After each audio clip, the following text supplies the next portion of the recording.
Here I have GIONEE M7 Power, and let me show you how to use power saving on the following device. So at the very beginning, let's start by using the home screen. Let's use settings.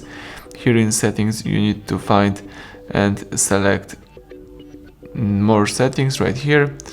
Then here let's tap manage battery, and here you can use the power manager right here.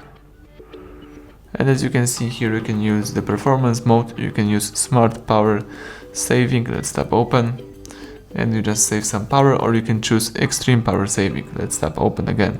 So this is really a restrictful mode, but you can use your device for a really long time, so sometimes it's really useful to use this mode.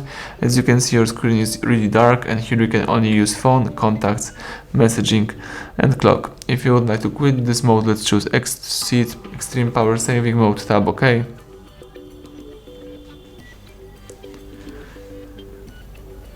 And that's it. Now you can use your device in a normal way. So thank you for watching. Please subscribe our channel, leave thumbs up under the video.